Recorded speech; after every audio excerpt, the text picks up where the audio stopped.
Hey everyone, it's Miss Krupstat here, and this is just going to be hopefully a very quick video on some helpful hints on solving quadratics. I am only going to cover factoring, completing the square, and using the quadratic formula in this video, and I'll make a separate video for using the graphing calculator. So, if you're working on your project and you're feeling stuck on any one of these methods, please listen carefully in this video as I will hopefully give you some hints and some tricks and some reminders that will allow you to continue forth in that process. As usual, if you have any questions, please reach out via email or Schoology, and I will get back to you as soon as I can. All right, so on this first slide, we're going to talk about solving by factoring. So I have an equation there and some steps. The very first step you want to do is you want to get the equation equal to 0. Now, as a reminder, factoring does not work in every single problem, so you want to be careful about using it. However, it's one of the faster methods, so it's nice to try. So I'm going to subtract 4 from both sides in order to get this equation equal to 0. I'm just going to put the minus 4 at the end because I cannot combine it with any other terms there. I'm going to next set up the box. You can do this really at any point, but I kind of like setting it up here so that when we get to the next step, it makes a little bit more sense. I always put my ax squared term in the first box and my c term in the last box. Now that negative 7x, that's the one we have to split up. And we do that by finding our two magic numbers. And those rules, if you remember, those two magic numbers have to multiply to our a times our c. Our a is the 2. And our c is the negative 4. So those two numbers have to multiply to a negative 8, but they are going to have to add to my b term, which is negative 7. So I get really diligent about making sure to write down all my pairs. And then I think, okay, which one of those pairs could somehow give me a negative 7? Well, 1 and 8, but now it's not going to work if I have a positive 1 and a positive 8. I'm going to have to make that 8 negative. I kind of skipped a step here. I guess I missed it, but I want to make sure I put those magic numbers in my box to fill in those two blanks.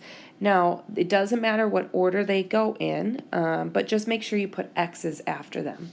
Once I get those things in the box, I'm going to figure out what goes outside my box. This is where we get into a little bit of a guess and check. So to get a 2x squared, I would have to multiply those two spots together. If I put the 2x here and the x there, because those are the two things that will multiply, I'm going to get stuck when I get to this top right box because there's nothing I can multiply with 2 in order to get to 1, or nothing nice at least. So sometimes when you do this method, you're going to have to flip your terms around because the 2 isn't going to work in that side spot. So I'm going to have to put it up on the top. Now x times 1 will give me 1x, and 2x times negative 4 will give me negative 8x. So now I have my terms. Step 5, I want to make sure I write this in factored form.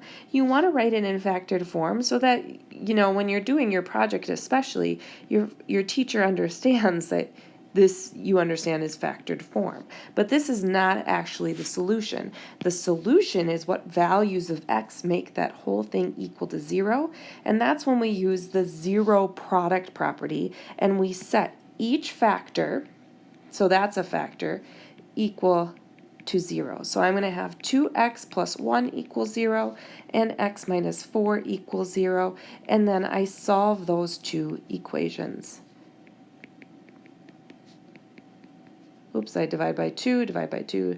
So one of my solutions is negative 1/2, and my other solution, once I add 4, is 4. Okay. Next method. Solve by completing the square. Are you ready for this one? The very first thing we do here is we do not have it equal to 0. We want to move the c value to the other side. So I have to subtract the 1 from both sides. Now, completing the square is also not a method we use in every situation, because on this next step, which is my wrap, you're going to want to have a particular value of b. And in this case, it works out well. So let's just watch the wrap real quick. You have it, you swear it, you add it to the second. You factor, you solve it, and then you simplify. Whoa! You're welcome, everyone. You're welcome. I have some steps here too, though. So this is the whole half it, you square it thing. We are going to take b and we are going to half it. So I'm going to take half of 10 and then I'm going to square it. So that gives me 5 squared, which is half of 10, which is 25. I need to add that number to both sides. And it will be addition every time because when we square something, it always turns out positive. Then the next step in the wrap is that we did all of that so that this trinomial right here factors. And it always will factor into two binomials. This simplifies, by the way, two binomials that are exactly the same. So x and x gives me x squared, but then I need the 5 and the 5 to give me the 25 and the 10. But because it always factors like that, we can write it as a squared binomial. So that's factoring. Now we're going to solve using square roots. So in order to get rid of the squared, I take the square root of both sides. That leaves me with just the x plus 5, and on the other side, don't forget the plus minus square root of 24. The very last thing is you want to finish solving it and get it as simplified as possible. So I have to subtract the 5 in order to get x by itself. And this would be an okay answer, but anytime you're left with a root, you want to simplify it to see if you can make it smaller. So 24 would be 4 and 6, 6 is 3 and 2, and 4 is 2 and 2. So if you remember, when we have a pair, we get to have that pair come outside the root. So here we would be left with the square root of 24 is 2 square roots of 6. So our final answer is x equals negative 5 plus or minus 2 square roots of 6. This method is solved using the quadratic formula.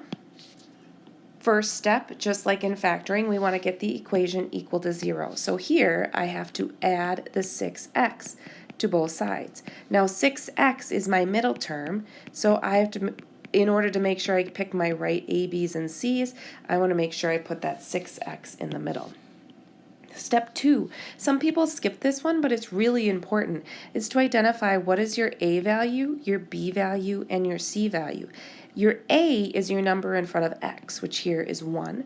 Your b is the number in front of, a was in front of x squared, b is in front of x, and your c is the number at the end. Now remember, if there's a minus sign, you have to have that as part of your value. So just don't forget those negative symbols.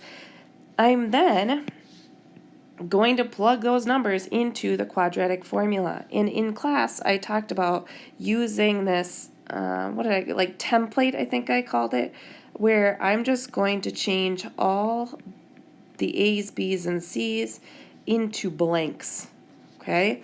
And I'm going to put my B, which is 6, in the first 2 spots, my A, which is 1, in the 2 spots that go after the numbers 4 and 2, and my C, I'll use yellow, it'll be hard to see though, goes at the very end.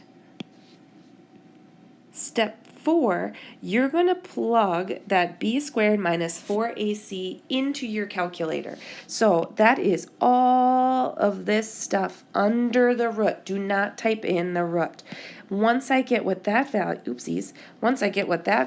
is, I'm going to rewrite my whole equation. I'm going to change it into a negative 6. I'm going to take the bottom and say that that's actually a 2, but now instead of all that messy stuff underneath, I can just write it as a simpler number, which I get as 28. Next, just like in completing the square, I'm going to simplify as much as I possibly can. So again, if I'm left with a number underneath the root, I am going to try to break it down. So 28 is 2 and 14. 14 is 2 and 7, and 7 is a prime number. So again, since I have a pair, that pair gets to come outside the root, and the 7 will be left inside. So now I have negative 6 plus or minus 2 square roots of 7 divided by 2. This last step is the hardest step for most students because it's kind of, I don't know, goofy. I like to do, in order to simplify this even more, what I call a double division. I'm going to take all the stuff in the numerator and divide it by the stuff in the denominator. So I'm going to write this as negative 6 divided by 2 plus or minus 2 square roots of 7 divided by 2. The reason I can do this is because now I can reduce negative 6 divided by 2 into negative 3, and the 2 divided by 2 cancel, and I'm left with just the square root of 7. So my final answer here would be negative 3 plus or minus the square root of 7. Well, you guys, thanks so much for watching. I hope that was helpful. If there's anything that you have more questions on, feel free to email me or Schoology message me, and I will get back to you as soon as I can. I hope you're having a wonderful time doing our e-learning. Make sure to hang in there, you guys. Take a deep breath and take care of yourselves.